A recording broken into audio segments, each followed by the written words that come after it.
And this is a look at Barbados right now after Hurricane Beryl, now a Category 5, tore through the Caribbean. We now know harbors were ruined and Barbadians tried to salvage their boats and their businesses after the storm. At least one person confirmed dead in the St. Vincent and the Grenadines, but there may be even more fatalities. Let's check in with first warning meteorologist Jim Zoyan. Jim, we heard now a Category 5 storm. Just came over a couple of minutes ago from the National Hurricane Center. We saw it strengthening as the evening was going on, and yes, now officially a Category 5. July 1st, and a Category 5 hurricane in the Caribbean. It's going to make its way toward the Gulf of Mexico, but the intensity forecast really hasn't changed much. We're concerned about this storm. It's going to move toward the Yucatan and the Gulf of Mexico, but it's still expected to weaken significantly. Let's take a look at it right now. 1,950 miles away from our studios right here at WDSU in the CBD. I just did the math. There you see it. Category 5 storm, obviously very symmetrical, very well-formed, a very well-formed eye right here. Here is the latest advisory from the National Hurricane Center. You can see that still. They have it weakening for two reasons. Drier air is going to be mixing in. There's also going to be upper-level wind shear Wednesday, Thursday. Here we are Friday into Saturday. Tropical storm making its way into the southern Gulf of Mexico. Now, we're concerned about the fact that, yes, there's going to be a tropical storm here in the southern Gulf Friday and Saturday, but obviously you can see that even if it does take a bit more of this northerly jog, as it's expected to do, as that high-pressure ridge weakens a little bit, it's still just going to be a tropical storm. Still just a tropical storm. One for us to track very, very closely, but the weakening is going to be a big key for us. In the short term, it's hot. We have temperatures that are still in the 80s, 89 at the lakefront. Excessive heat warning in effect again tomorrow, but there is some relief in from the heat in our extended forecast, which we'll have for you coming up here on WDSU. A group of researchers say they've identified at least 7 stars that might be surrounded by super advanced alien megastructures known as Dyson spheres. Yes, I said alien structures, and I know what you're thinking, but just stay with me here, because the basic idea was this. Superior intelligent life might build big structures around their home stars or planets as a way to harness or reuse that energy. A 1960s physicist who came up with this idea, Freeman Dyson, argued that if these structures existed, there'd be so much energy that human scientists on Earth could probably spot it because it would emit a lot of infrared radiation. So in this new study, researchers say they found 7 sources glowing in the infrared, those are their words, but couldn't find an obvious explanation for why these sources are glowing so much, which could mean they're Dyson spheres or something else entirely. I think there was an excellent explanation. If you look at where we are relative to the sun, we're very far away. We're the 3rd planet in. And imagine the light that we try to collect, let's say, with solar panels on people's homes or on any roofs to collect that energy.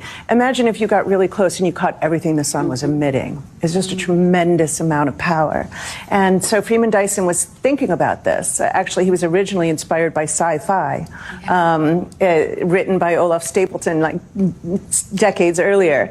And his idea wasn't so much a solid sphere. It was really like satellites in orbit, a network of things that would be orbiting and would essentially, what we would now say, have solar panels and are collecting that energy.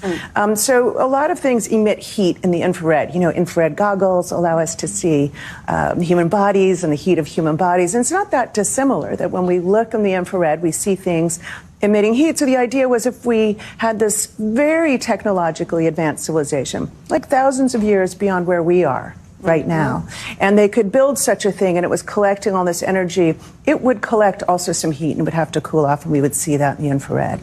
But I think it's worth noting, we're looking just 1,000 light years around us. That sounds far, but it's actually really close. That's our backyard. The entire Milky Way galaxy is 100,000 light years across, and there are probably more planets in the Milky Way galaxy than there are stars. So we're talking of hundreds of billions and maybe trillions of planets out there. And I think we're in an era where we think the emergence of life is possibly inevitable elsewhere, that we're not the only example. Now, whether or not they've survived with thousands of years of industrial advancement to build a Dyson sphere is a different story.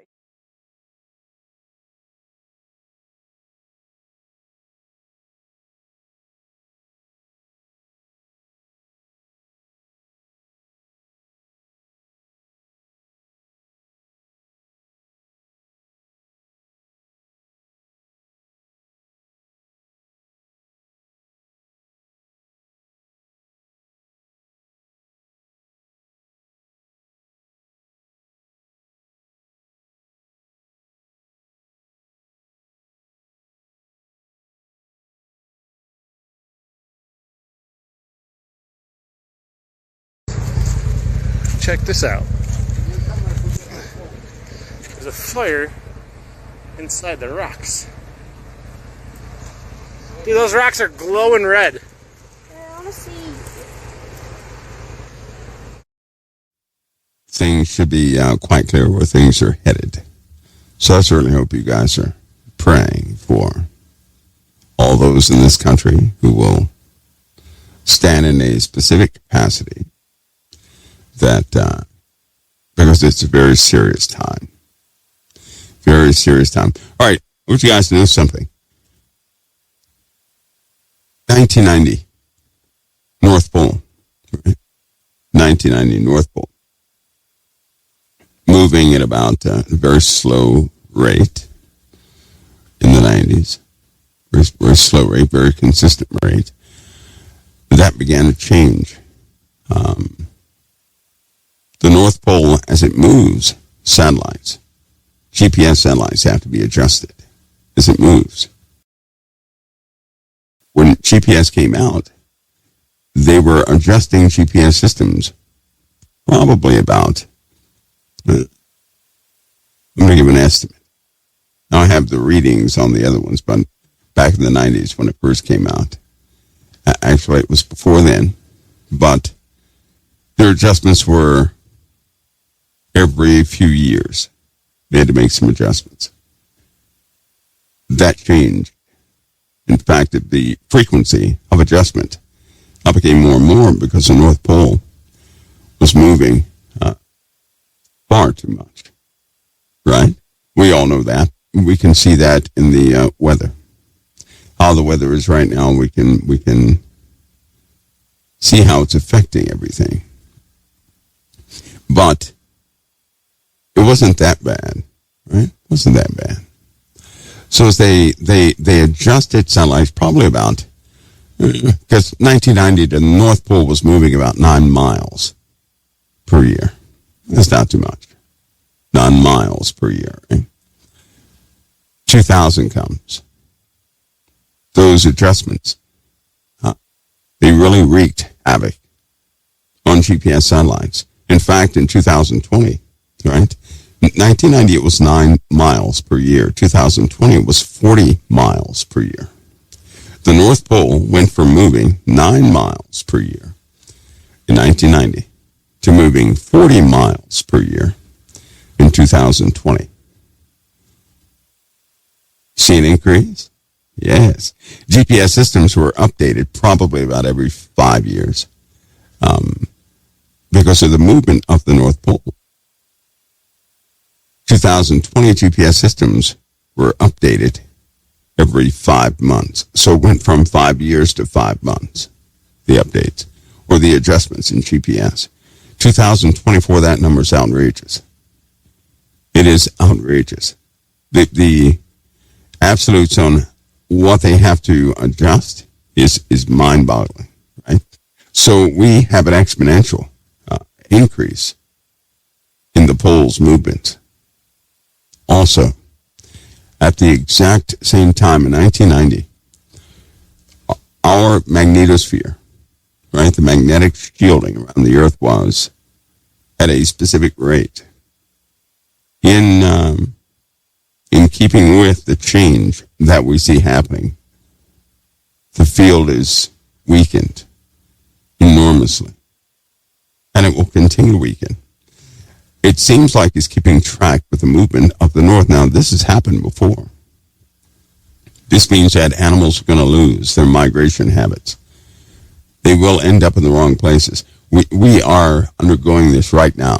Right?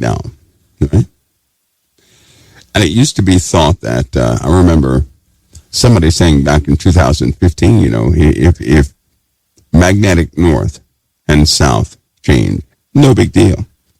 That was a general consensus. That's not the consensus now. Now they have a better understanding of what's taking place and what happened in times past. When the magnetic field becomes chaotic, which is what's happening now, it diminishes, and then it turns into spaghetti, and then it will realign itself. But in that realignment, it goes away almost totally. All the radiation from the sun penetrates the atmosphere. Now, at first, the atmosphere absorbs the heat from the sun. We see that happening right now. We're undergoing this process right now, as we speak, right now. Right? The atmosphere, even if the magnetosphere all of a sudden went away right now, it doesn't mean we'd burn up. It means that the atmosphere would absorb the radiation. It would become hotter and hotter, right? You would have an increase in cloud coverage. An increase. I have a term for that. What we're seeing is a type of atmospheric compression with particulate injection into the upper atmosphere with a diminishing magnetosphere. Boy, oh boy. It's going to get rough. This change in the poles magnetically causes a physical change in the planet, right? Plus, it causes great or bigger earthquakes. Now, you guys do understand that the last 8 big earthquakes have shifted the axis of the Earth. You guys do understand that, right? They thought that to be impossible. But when the Fukushima earthquake hit, that shifted the axis.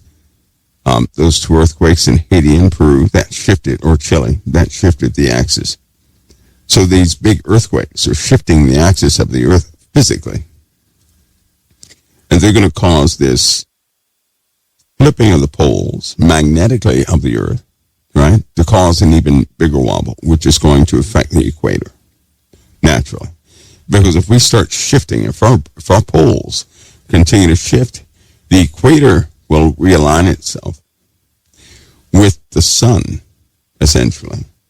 And the rotation of the Earth is going to be chaotic as it wobbles, which means the equator will stretch in a way. You have to see it by graphic, right, so that you will understand, because it's going to be chaotic. It is said now that it's going to reach all the way to the Great Lakes, into portions of Canada. It won't maintain itself there. In other words, say, for example, the equator goes through the Great Lakes one week, through Canada the next week, through the southern half of the USA the next week. And then, of course, it repeats that cycle. This is what we're getting into. So it's going to have a wide area that it will affect. It's not going to be, clean. It's not going to be decent. It's not going to be the equator just moves up in this organized fashion. No, it's going to be a very chaotic time. That means our weather phenomena, it'll change even more. And actually, it means we have not experienced the heavy changes. Not yet. We haven't. And of course, if Earth is being affected this way, so are the other planets. Did you know that Mars, it too, is being affected in a big way? Magnetically, Jupiter is likewise. So is Neptune. So is Mercury. Right? So we have something, these effects is happening in our solar system. We're finally being able to observe them, to see the damages they're going to cause. It's just unfortunate. We live in a time when these things are happening right now. I mean, right now, right? This will cause, NASA's going to have to make some major changes in space and the plans about space. Have you guys noticed, most of the rich are preoccupied with attempting to leave Earth? Have you noticed that? Have you noticed? There's a plan to occupy another type, rapid deployment of a station will take place. And they're trying to make it where people can actually occupy space for about 3 years. Not go to another planet necessarily, but occupy space for about 3 to 4 years, I'll say. They will attempt to escape some of these rapid changes in the Earth. Of course, we know that's not going going to work out too well. In the Bible, it says that though you ascend up to the heavens, I'll pull you down, the Lord said. Right? So the Lord has, already dealt with that topic. If they go down to the center of the earth or in the earth, the Lord will get them, pull them up. If they ascend up to the, up to the heavens, he'll pull them down. So they can't, they're not going to dodge what's coming. They're not. And we're extremely close. Very close.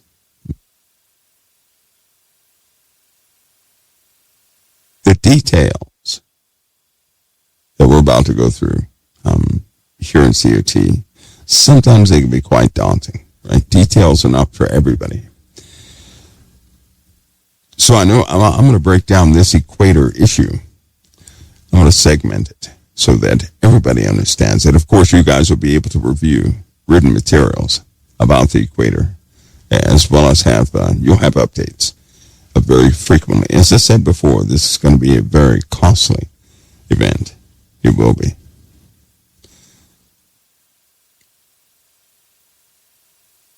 It comes at a time when we have yet another problem in space.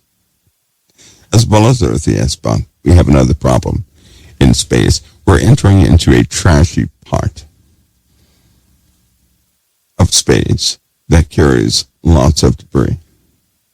It's not very clean. What I mean by that is dust. Now, space, things being dusty in space, on a scale that space is, that means meteor storm. So we have to get ready for that too. That means lots of fires. We know that the surface of the earth is volatile. The fires right now that are being, that they're fighting right now, they're consuming many different places. Imagine if a meteor storm came and fire was introduced from the heavens to the earth. That would be an instant, issue that we're not capable of dealing with on a total scale. But those days are coming too. So when you guys see these details and charts and everything like that, keep your wits about you. Right? There's a timing to all of this. You're in the middle of it, yes. But there's also a timing where much worse things will take place. And of course, prophecy plays its role in these times. Now, we don't know exactly how the Lord will do it, but we do know that for his people, a way will be made. A way. A way will not be made for those who continually reject and ultimately cast down his word. Remember something in Revelation. Revelation, they had all but casted down the word of God to the ground. They had altered what the gospel was. They carried some sort of a hybrid gospel, right? Even the seat of Israel was corrupted. So that means our prayers must be expansive. We can't forget about those who did not forget about us. They truly know that schedule. But here we are. We're in